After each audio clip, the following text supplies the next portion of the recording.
그 남아공 그 최초의 흑인 대주교분이 그 에드먼드 투투라고 하는 데스문드 투투라고 하는 분이 계십니다. 이분이 무엇으로 유명하냐면 그 남아프리카 공화국은 그 아파르트헤이트라고 하는 흑인 분리 차별 정책으로 조금 악명이 높았죠. 그런데 넬슨 만델라 대통령이 취임하고 난 다음에 그러한 이 잘못된 정책 그리고 그 정권 아래에서 이루어졌던 참상을 고발하고 진상을 규명하는 위원회를 만들었습니다. 그것이 진실과 화해위원회라고 하는 것입니다. 그래서 거기에 위원장으로 데스문드 투투 대주교님이 맡으셨는데 그분은 이미 돌아가셨습니다만 그때 이 진실과 화해위원회에 주목할 부분은 뭐냐면 그동안 그런 차별 정책 하에 억울하게 당했던 희생자들이 그런 모든 겪어야만 했던 자신의 트라우마를 모든 국민들과 서로 나누는 위로의 어떤 시간과 공간이 되어줬다는 겁니다. 그 위원회의 진상 규명 과정이. 근데 한편으로는 이 진실과 화해위원회는 어떠한 이 범죄자를 처벌하기 위함이기보다는 이를 통해서 국가적인 치유 그리고 화해 그리고 상호간의 용서를 위한 위원회였습니다. 그래서 특이했던 건 뭐냐면 이 위원회는 당시 그 아파르테이트 이 정책 그리고 그 정권 아래서 하수인들이 위원회에 출석해서 그 위원회 앞에 자신의 범죄 사실을 완전히 고백하면 처벌 대신 사면을 받게 해줬습니다. 그러니까 왜 그랬냐면 물론 잘못과 범죄도 있었지만 그 잘못에 대한 당연한 인과응보로 처벌함으로 인한 처벌적 정의보다는 회복적 정의를 선택한 거예요. 무슨 말이냐면 처벌보다는 이러한 모든 과거의 죄를 인하여 입게 된 상처를 치유하고 서로 조화를 이루고 서로 화해를 통해서 잘못을 시정하고 깨어진 관계를 복원해 나가기 위한 처벌적 정의보다 회복적 정의를 선택한 것이 조금 특이합니다. 근데 이때 당시에 사람들의 불만이 이겁니다. 아니 그렇게 죄를 지었으면 그들이 감옥에 가야 정의가 바로 서는데 자신들의 죄를 고백한다는 이 자체만으로도 감옥이 아니라 사면을 준다라고 하는 거에 대해서 너무 사면이 값싸다라고 생각한 사람들도 있었습니다. 하지만 그때 당시에 이 투투 대주교나 그 위원회 사람들은 오히려 이렇게 얘기를 합니다. 언뜻 보면 감옥보다 그렇게 고백함으로 인하여 얻는 사면이 형사적인 사법체계를 통하여 이루는 정의보다 싸 보이지만 오히려 그것은 더 무거운 정의일 수 있다. 왜냐하면 그 사람들은 사면을 신청한 사람들은 어떤 과정을 겪어야 되냐면 자기 죄를 변호사가 입회한 자리에서 자기 입으로 고백해야 했기 때문입니다. 근데 그런 자기가 그렇게 지은 끔찍한 죄를 고백하는 그 공개적인 이 과정은 어쩌면 종신형으로도 씻을 수 없는 훨씬 더 무거운 어떤 징계와도 같았다라고 얘기를 합니다. 그래서 이렇게 얘기해요. 참된 화해와 용서는 오히려 이러한 값비싼 대가를 지불해야만 이룰 수 있는 어찌 보면 값싼 사면으로 보였지만 그것이야말로 가장 값비싼 정의였다라고 얘기를 하죠. 그것이 바로 그 남아공의 진실과 화해위원회의 어떤 내용이었습니다. 하지만 그럼에도 불구하고 그런 이상적인 이 회복의 계획들은 미완으로 끝났어요. 왜냐하면 그만큼 자기 잘못을 인정하는 것은 생각보다 쉽지 않기 때문입니다.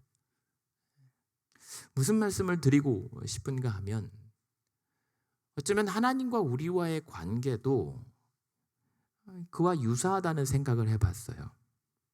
오늘 두 번째 우리에 대한 간구 내용은 뭐냐면 11절입니다. 2절인데 우리가 우리에게 죄 지은 자를 사하여 준 것 같이 우리 죄를 사하여 주시옵소서라고 하는 이 기도요. 근데 이 기도는 우리가 지난주에 보았던 일용할 양식을 주시라고 하는 우리의 육의 양식을 넘어 이제는 영의 양식을 주시라고 하는 기도입니다. 그렇다면 우리의 영의 양식은 무엇이냐면 결국은 하나님과의 관계를 회복하는 겁니다.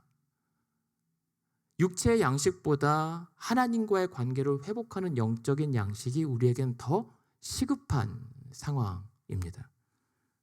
그런데 이 영의 양식, 즉 하나님과의 관계를 회복하거나 맺기 위해서 필요한 것은 죄의 문제를 해결해야 되는 숙제가 있습니다. 근데 12절에 보면 죄 지은 자를 사하여 준 것 같이 우리 죄를 사하여 주시라고 하는 이 죄는 빚이라고 하는 아람어식 표현입니다. 빚으로 표현해요. 그러니까 하나님 앞에 우리가 관계를 회복하기 위해서는 이 빚을 갚아야 회복이 되는 것이 전제가 되는 겁니다. 그러니까 관계가 좋아지려면 상호 채무 관계가 청산이 돼야 되잖아요.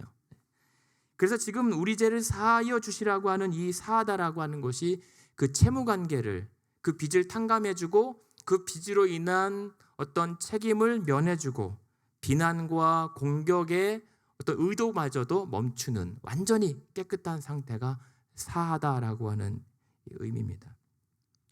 다시 말해서 하나님께서는 우리와의 관계의 회복을 위하여 내거신 조건이 뭐냐면 우리 죄의 고백을 바라신다는 거예요. 회개를 통한 용서하심입니다. 그러면 우리가 그렇게 회개만 하면 하나님께서 우리의 죄를 어떻게 용서해 주시냐면 과거의 죄, 그리고 현재의 죄, 미래의 죄까지 완전하고 영구적으로 사면해 주신다 라고 하는 것이 우리 죄를 용서해 주시는 의미입니다.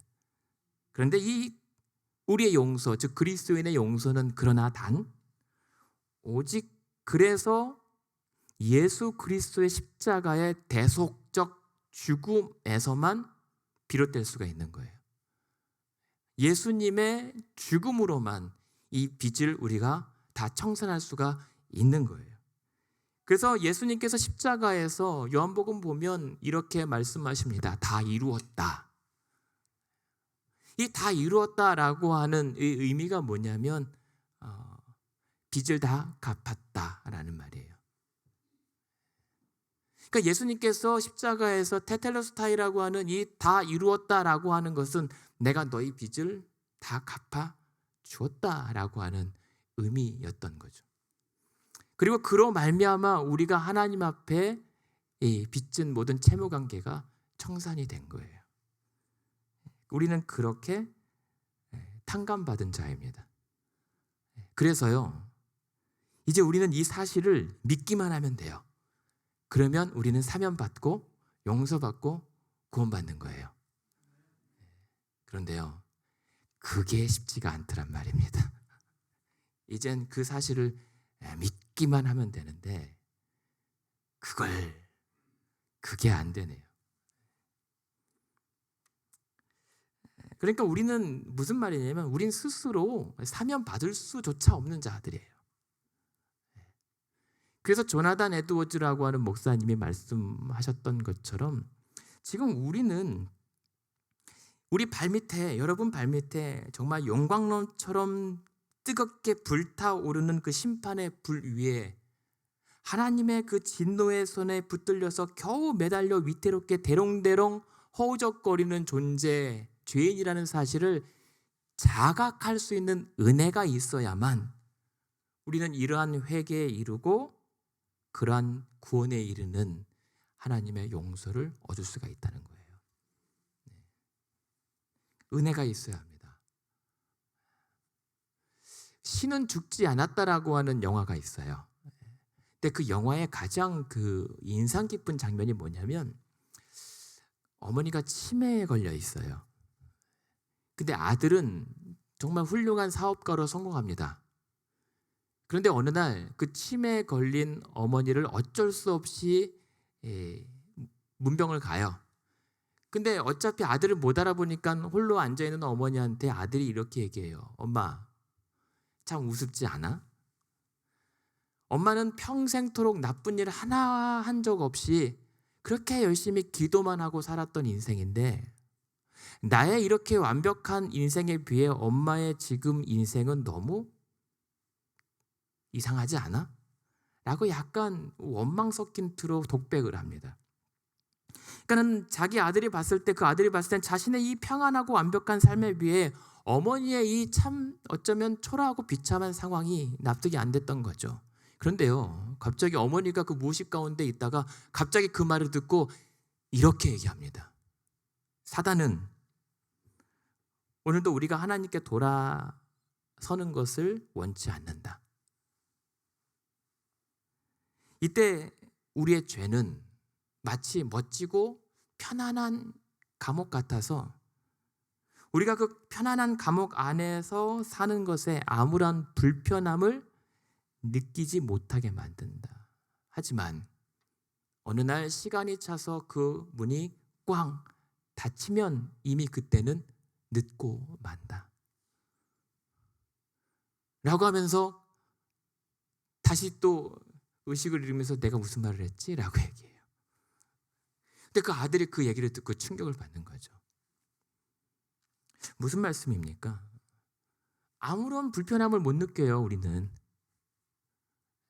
근데 아무런 불편함을 못 느끼는 그 상태, 그래서 회개할 필요성과 우리가 용서받아야 할 죄인이라고 하는 이 각성에 대해서도 아무런 감각을 느끼지 못하는 이 순간이 사실은 가장 위험한 순간인 거거든요. 그러나 어느 날 때가 차면 주께서 다시 오셔서 그 마지막 어느 때 호련히 오시면 그때는 너무 늦어버린다는 겁니다. 그래서 이미 우리는 예수께서 문 열어놓으신 그 죄와 사망의 감옥에서 빠져나와야 하는 겁니다. 더 늦기 전에. 그게 회개입니다. 그것이 구원에 이르는 회개입니다. 나와야 구원받죠. 그 안에서 잘못했습니다 라고 해봤자 백날 헛수고입니다. 무슨 말입니까? 이러한 회개, 아니 구원에 이르는 회개에 이룰 수 있는 은혜를 우리는 구해야 합니다. 아버지의 그 용서하시는 은혜가 오늘도 내게 필요합니다. 우린 교회 다니면서, 아니 자주 말씀드리죠. 우린 교회를 너무 오래 다녔어요. 너무 오래 다니다 보니까 내가 오늘도 하나님의 용서를 받아야 할 자라는 사실을 망각하거나 외면할 때가 너무 많아요. 오늘 이 아침에 주님 가르쳐 주신 우리를 향한 두 번째 기도의 제목, 우리가 우리에게 죄 지은 자를 사하여 준 것 같이 우리 죄를 사하여 주시옵소서. 이렇게 고백할 수 있는 은혜가 있기를 소망합니다. 네. 그럴 때 더 나아가서 이 기도는 이제 나 개인을 넘어서 공동체로 확장되는 기도의 내용인 거예요. 무슨 말이냐면 그렇게 내가 용서받았다면 주여 서로 용서하게 하소서 라고 하는 기도와 결단이에요. 그러니까 하나님과의 관계 회복을 위한 조건이 회개라면 마찬가지예요. 사람 간의 관계 회복 조건 역시 참회와 사과인 겁니다. 그런데 우리는 그래요. 용서라는 얘기 들으면 불편함을 넘어 화내요. 용서가 그만큼 쉽지 않은 거거든요. 그렇게 앞에서 이 진실과 화해위원회 얘기를 했지만 자기 죄를 고백하는 것도 어렵지만 그 잘못을 인정하고 사과하는 것도 생각만큼 쉽지가 않습니다. 그래서 오늘 사실 이 12절의 기도는 뭐냐면 이렇게 표현이 될 수 있어요. 하나님 우리 죄를 사하여 주신 것처럼 우리도 서로를 용서하게 하소서 라고 하는 기도에 기도한 겁니다. 언뜻 보면 우리 한글 순서처럼 우리가 우리에게 죄 지은 자를 사준 것처럼 하나님도 우리 죄를 용서해 주십시오라고 하는 것으로 보이잖아요. 아니에요. 하나님의 용서는 우리의 용서가 기준이 아니에요. 칼빈의 말처럼 우리의 용서함이 하나님의 용서를 끌어낸 것이 아니라 하나님이 우리를 용서해 주신 것이 우리 간의 용서를 이끄는 겁니다. 하나님이 우리를 용서하셨기 때문에 우리가 서로를 용서하는 거예요. 그래서 그 용서를 경험해 본 자만이 용서할 수가 있어요. 그 하나님의 그 말도 안 되는 용서를 누려본 자만이 우리 서로를 용서해 보려고 몸부림칠 수 있다는 사실입니다. 가령 그래서 성경은 마태복음 18장은 이러한 성도 간의 교회 공동체에 대한 본문이거든요. 그래서 뭐라고 얘기하십니까? 예수님께서 우리 보고 얼마나 용서하라고 해요? 7번을 70번까지 용서하라고 합니다. 그래서 한번 세본 적도 있죠. 490번 내가 용서하면 되나? 한 번, 두 번 세다가 화가 나서 못 세겠더라고요. 또 용서하냐고. 그러니까 7번을 70번까지 용서하라 하신 말씀은 될 때까지 하라는, 그냥 너 죽으란 얘기입니다. 그것을 예수님께서 말씀하신 겁니다. 그래서 그 18장에 어떤 말씀을 하시죠? 1만 달란트를 빚진 자와 100데나리온 빚진 자의 비유를 말씀하시잖아요. 마치 처음 들으셨다는 표정입니다. 1만 달란트 빚진 자는 가령 오늘날 1조를 빚진 자라고 치죠. 근데 그 1조라고 하는 어마어마한 돈을 탕감받았어요. 그 주인이 그냥 너 빚 없애줄게.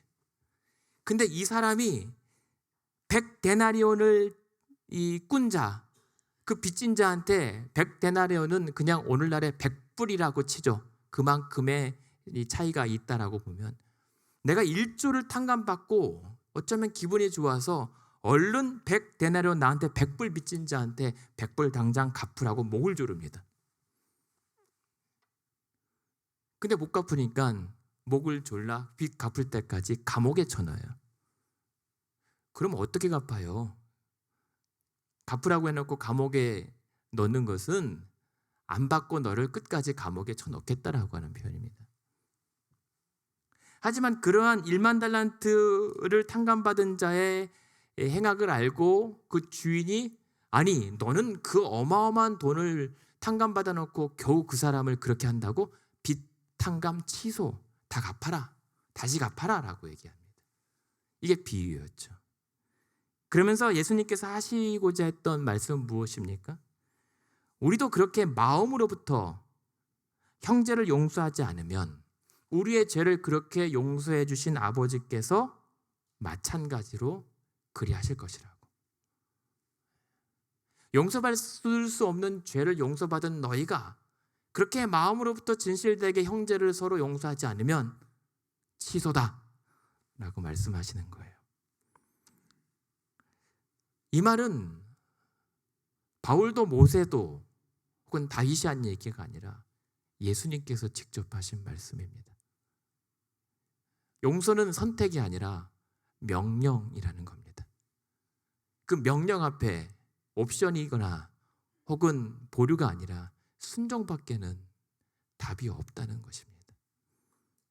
그래서 용서하면 답답하고 우울하고 때로는 화가 치미는 거예요. 그래서 예수님께서는 그러한 우리를 잘 알기 때문에 어떻게 하면 우리가 서로를 용서할 수 있는지 방법을 가르쳐 주세요. 어떤 방법을 가르쳐 주냐면 이렇게 말씀하세요. 18장에 보라, 너희가 만약 서로 중에 한 영혼을 실족하게 하면 그것이 어떤 상황이든지 간에 차라리 맷돌을 목에 걸고 바다에 빠져 죽으라. 네.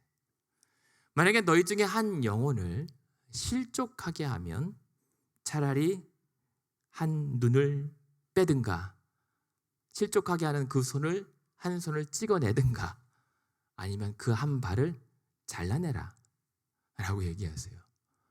우리 예수님 되게 잔인하시죠? 근데 그러면서 하시는 말씀이 무엇입니까? 너희가 그렇게 형제로 서로 실족하게 하다가 멀쩡한 몸으로 지옥 가느니 그냥 한쪽 눈, 한 손 외발로 천국 가는 게 더 낫지 않겠느냐라고 하는 예수님의 무서운 경고 같은 겁니다. 그러므로 뭐라고 이렇게 매듭을 짓냐면, 그러므로 한 영혼을 제발 잃어버린 양 한 마리 찾는 심경으로 귀히 여기라는 말이에요. 그러니까 한 영혼을 정말 귀히 여기고 그렇게 돌보며 용서하며 사랑할 수 있어야 된다라고 하는 말의 취지를 하셨던 겁니다. 그것이 서로를 용서할 수 있는 방법입니다.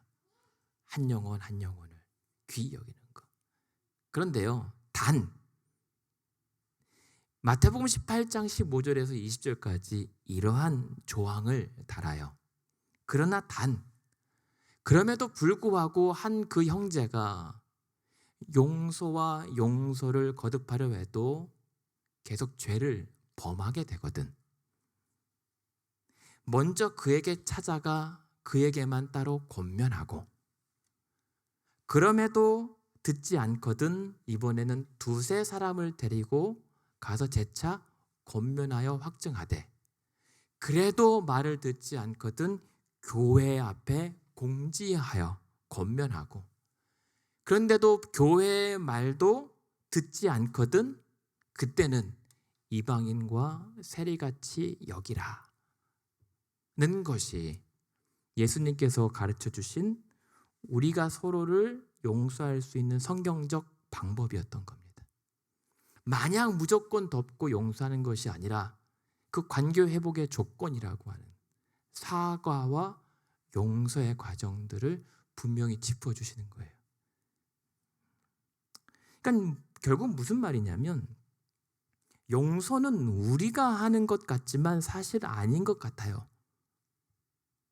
우리가 서로 간에 용서하는 것은 그저 우리는 그렇게 말씀하신 우리의 몫을 담당하고 하나님께서 하나님의 몫을 이루시는 것이 용서의 과정이라는 거죠. 예를 들면 우리가 잘 아는 욥과 그 세 친구의 관계 회복도 그냥 덮어놓고 잘 지내라고 하지 않아요. 분명 그 세 친구에게 욥을 찾아가서 사과하라, 그리고 사과를 하고 하나님은 욥에게 그 사과를 받아 그 세 친구를 위해 기도하라라고 말씀하세요. 그 과정을 통해서 하나님께서 이들의 관계를 회복하시죠. 그게 우리가 서로를 용서하는 과정인 겁니다. 안 되지만 해보는 때 하나님께서 이루세요. 내가 하려다가 실패하는 게 용서입니다. 왜냐하면 우리의 용서는 하나님의 용서의 은혜로 힘입어 하는 거기 때문입니다. 나의 어떤 성정과 기분이나 상황에 따라 열심과 의지로 용서하다가 오히려 용서했다가 더 화가 나갈 때가 더 많잖아요. 우리는 그런 자들입니다. 우리는 그런 죄인들입니다. 하지만 그러하기에 더더욱 하나님의 용서와 우리의 용서가 그렇게 조화롭게 버무려진 곳이 바로 교회인 겁니다. 교회의 교회된 매력은 뭔지 아십니까? 1만 달란트 빚진 자랑 100데나리온 빚진 자들이 같이 어우러져 있다는 거예요. 주인과 종들이 남녀노소가 한 자리에 함께 어울려 지낸다는 거예요. 그러면서 서로 부딪혀가면서 서로 맞춰가면서 서로 용서하는데 그 용서의 끝이 결국은 사랑으로 이어지는 게 교회인 겁니다. 하나님은 우리 교회를 통해서 모든 주의 자녀들을 그렇게 빚어가세요. 어떻게 생각을 해보면 찰스 디킨스의 두 도시 이야기라고 하는 그 얘기에서 나온 것처럼 마지막 그 소설의 끝은 이렇습니다. 그 남자 주인공이 사랑하는 여인이 있었거든요. 근데 그 사랑하는 여인이 그 남편을 살리기 위해서 갖은 고생을 합니다. 감옥에 갇힌 남편을 살리기 위해서. 그래서 그 모습을 보다 못해 이 남자 주인공이 어떤 결정을 내립니까? 그 사랑하는 여인의 남편과 얼굴이 쌍둥이처럼 똑 빼닮았거든요. 그래서 그 남편을 빼내고 자신이 사형수가 돼요. 그래서 그 여인과 사랑하는 사람과 그 두 사람이 빠져나가게 해요. 그리고 다시 자신이 사형장에 이제 죽음으로 죽어가는 과정이죠. 그런데 마지막이 이렇게 끝나요. 그렇게 어쩌면 사랑하는 사람의 행복을 위해서 자신이 억울하게 사형수가 되어 죽어가지만 이렇게 독백해요. 내가 여지껏 살아오면서 가장 잘한 일이다 라고. 그냥 사랑하는 사람의 행복과 생존이면 충분하다라고 만족해요. 잔잔한 미소로.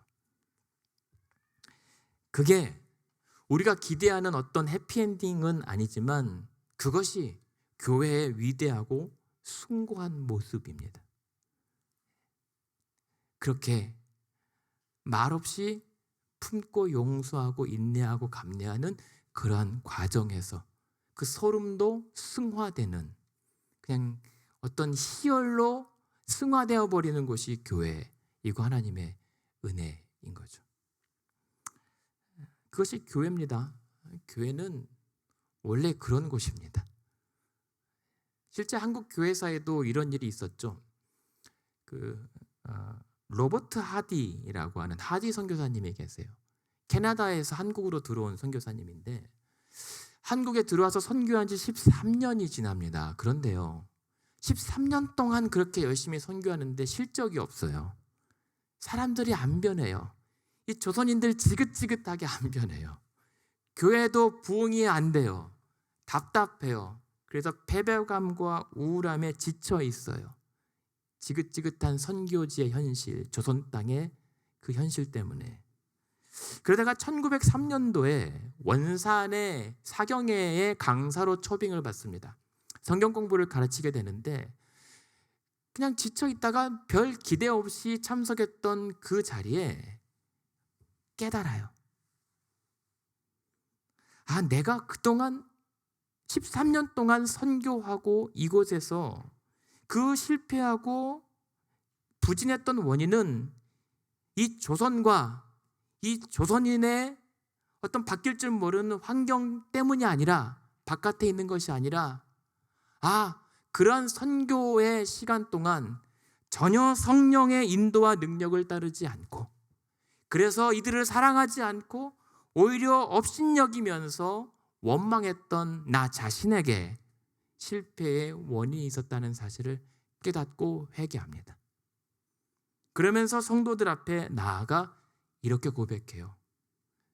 용서하십시오. 나는 그동안 여러분들을 업신여기면서 선교했다고. 자신이 의료 선교든 여러 가지 선교한다고 했지만 사실 여러분들을 무시했다고. 그러면서 자기 죄를 고백하며 용서를 구하는데요, 그 사건을 계기로 그 원산 이 지역에 부흥이 불길처럼 일어납니다. 무슨 말일까요? 부흥이라고 하는 것은 하나님의 용서와 그 용서받은 우리의 용서가 융합할 때 맺혀지는 열매가 부흥이라는 겁니다. 그게 참된 부흥이에요. 여러분, 폭삭 속았수다 보셨습니까? 폭삭 속았수다라고 하는 드라마가 있어요. 넷플릭스 드라마인데, 이 폭삭 속았수다라고 하는 말이 뭐냐면 제주도 말로 정말 고생 많았습니다라고 하는 뜻이래요. 정말 고생 많았습니다. 근데 거기에 보면 한 엄마의 딸이 자라서 엄마가 되고 그 엄마가 엄마의 엄마가 되어가는 과정 같은 거거든요. 인생 드라마예요. 한 가정에. 정말 막 안 울려고 했는데 혼자 막 입 먹으면서 막 꺼이꺼이 울면서 봤던 장면 드라마인데요. 한번 시간 나실 때 보셔도 괜찮을 만한 드라마. 근데 저는 이제 그 중에서 인상 깊은 한 캐릭터가 있어요. 부상길이라고 하는 이 캐릭터인데요. 아주 못된 인물이에요. 그 드라마에서 계속 평생 까칠하고 정말 지독하고 못난 사람이에요. 어떻게 보면. 근데 그 드라마 종반부에 이제 다 늙어요. 다 한참 나이 들어요. 그런데 그 부상길이라고 하는 사람이 나중에는 쓸쓸해져요. 근데 그렇게 나이 들고 막 쓸쓸해지는데 그 사람이 돌아보니까 다 그럴 만한 이유가 있더라고요. 그러면서 혼자 내내 그것을 속삭이면서 자신만의 고독과 외로움이 있었던 인물이에요. 근데 그런 사람이 나중에 말년에 적어도 제 눈에는 가장 사랑스러운 캐릭터가 됩니다. 가장 애처로운 캐릭터가 돼요. 제가 왜 이런 말씀을 드리냐면 그냥 우리 성도님들 생각이 났기 때문이에요. 정말 다 폭삭 속았수다. 어느새 이렇게 다 연세 드시고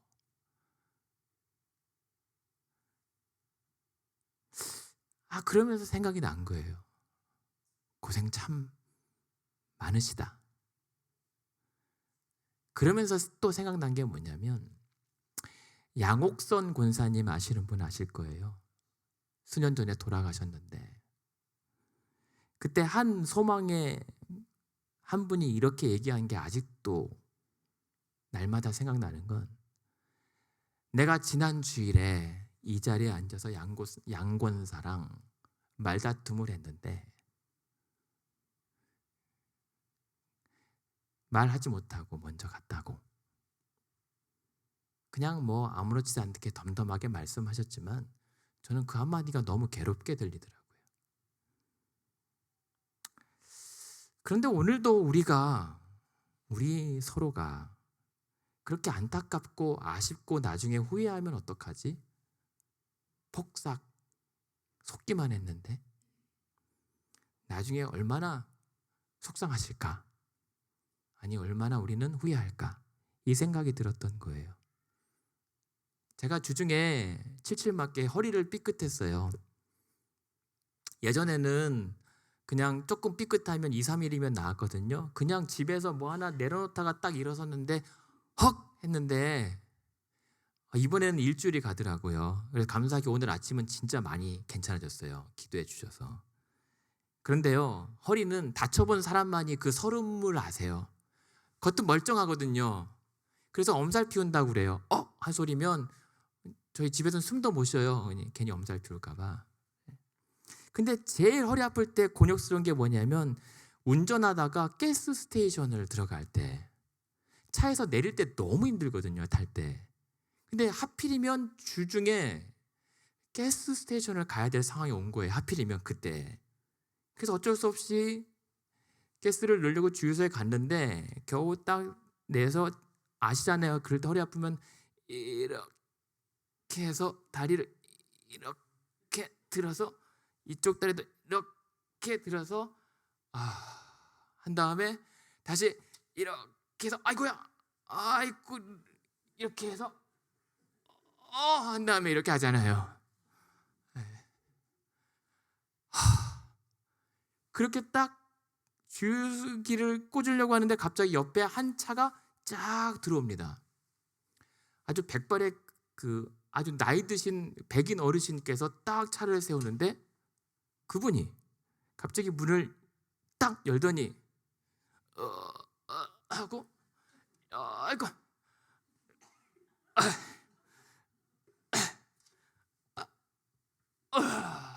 이렇게 내리시고 주유를 하시는 거예요. 어디서 많이 봤는데 이 장면? 그래서 저분들이 저렇게 답답할이 많지 그렇게 천천히 내리셨구나. 새삼 깨닫습니다. 다 사정이 있더라고요. 그런 사람들끼리 사랑은 무리라고 쳐도 미워하지는 말고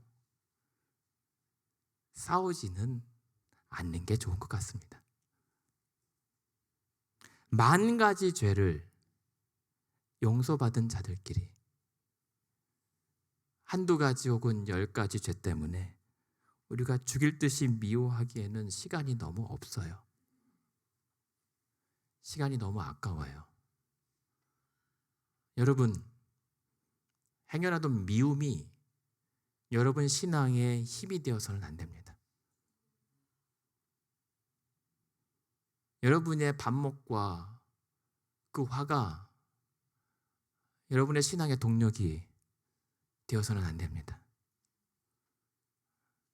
결국 그 동력은 또 다른 분열의 힘이 되기 때문입니다. 오늘 주님 주신 주기도문의 본문의 말씀에 이렇게 말씀하시는 것 같아요. 용서받은 자답게 용서하라. 그래서 오늘 결론적으로 주님 가르쳐 준 기도대로 구하고 우리가 산다면 그 증거가 무엇입니까? 오늘 보면 잘 보세요. 주기도문이 다 마치고 난 다음에 바로 이어지는 14절 15절이 이렇게 이어져요. 너희가 사람의 잘못을 용서하면 너희 하늘 아버지께서도 너희 잘못을 용서하시려니와 너희가 사람의 잘못을 용서하지 아니하면 너희 아버지께서도 너희 잘못을 용서하지 아니하시리라. 주기도문이 끝나자마자 서로 용서하지 않으면 용서받지 못한다라고 하는 말씀을 하세요. 무슨 말씀입니까? 참된 기도의 능력은 용서받은 죄인의 회개요. 그래서 용서받은 자들 간의 사과와 화해인 것입니다. 그래서 오늘도 우리가 십자가에서 우리의 그 모든 죄를 짊어지고 죽으신 예수 그리스도의 그 사랑이 오늘 우리가 용서해야 되고 회개해야 되는 유일한 이유인 것입니다. 여러분, 쉽지 않고 여전히 화날 일이지만 그렇지 않아도 미움과 죄 많은 이 세상에서 우리라도 용서하고 사과하고 화해하고 사랑해보는 천국 공동체로 그렇게 한번 살아보는 성화의 성도와 교회 되기를 주님 이름으로 축원합니다.